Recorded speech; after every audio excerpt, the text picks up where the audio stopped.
Harley Quinn issue 9. This is catch up, right? This was like from last month. Yes, this is last month's one.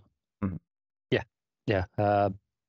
Because this is well, obviously last week I did a different Patreon book, but this came out on a week where I wasn't here because Harley Quinn tends to come out at the end of the month. I think it's a week 4 book usually, which means if I'm not there that week, then it goes into catch up immediately.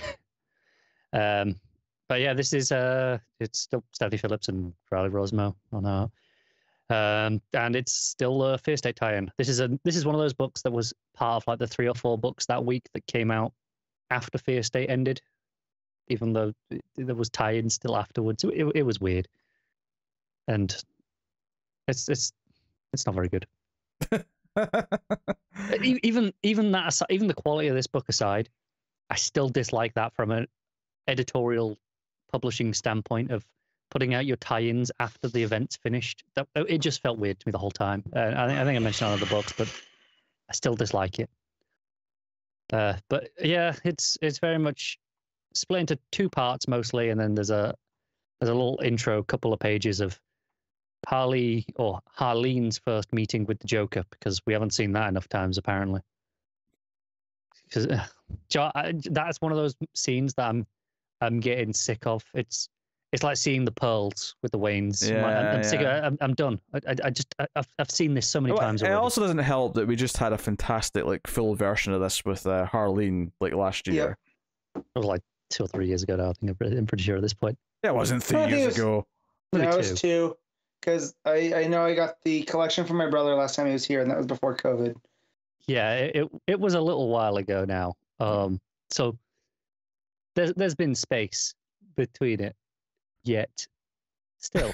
I mean, the trade released February 2020. Okay, so that's when I sent him that. So 2 years ago for the issues then. So yeah. Yeah. Not 3. It's not 3 years. I'm not that crazy. Sure, fine, but a while ago. But yeah, I'm sick of seeing that. It adds nothing here. There is no new take on it.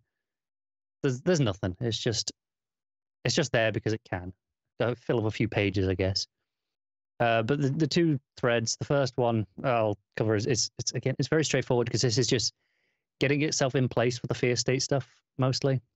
It's Harley and she's rescued Ivy. They're in. It was with Catwoman and the others. They were fighting the keepsake knockoff villain squad that they had, and it's just the 2 of them running away and being like, right, we need to get back to Gotham and help and do Fear State stuff. They steal a '68 Mustang, and Harley's in love with it because it's the one from the movie, and she's like, yay, great. They go in the car and they have a fight with a knockoff Firefly who comes and chases them. I'm not even going to try and pretend that I remember the names of these. And is this knockoff Firefly or is this actually Keepsake? I can't remember, because this is the problem when they all have just knockoff themes. The whole league kind of blends together. I think this one's actually Keepsake, but he comes and chases them, and they have a fight with him, and they win. Obviously, I think they kind of hit the jetpack and send the jetpack goes flying, and he crashes down into the ground, and that does it. There's a horrible sequence of art here, in that it's so bad that it knows it's bad. And by that, I mean it has to have arrows to direct me through the page, because it knows without those arrows, I would read it in the wrong order. And if you're at a point where you need arrows to tell me where to go, and it's not just one arrow, it's like 4 or 5, you're doing something wrong.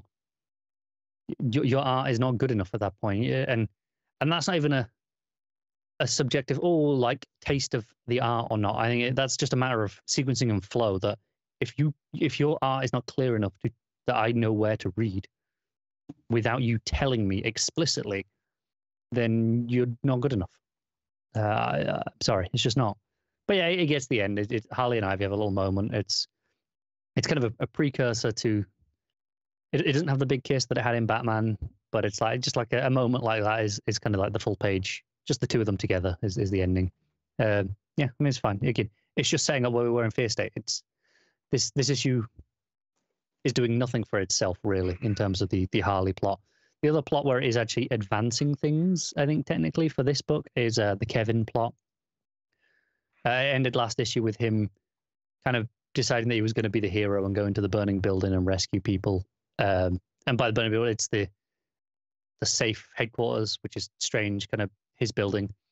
So he's rescuing the doctors, and there's a moment where he gets to the doctor who kidnapped him, who's behind. He gets almost everyone else out, but they're like, oh, you've got to go. There's, the building's coming down, but there's one more doctor stuck in behind a door and locked in, and it's the one who, kidnapped him. Who was the one who was particularly cruel to him in the earlier issues, and he has this big moral dilemma as to whether or not he should save him or not, which is visualized as two Harley Quinns doing the angel and devil on the shoulder. It's a big double page with them kind of arguing back and forth as to whether or not he should save it, and it ends up with them doing like the little like cat fight, that you see a lot with them slapping hands at each other and stuff, and it's fine. Of course, it ends with him being the hero and saving the day, and yeah, that's about it. Rosmo art, be Rosmo art. It's not good. Mm-hmm. It's a 3.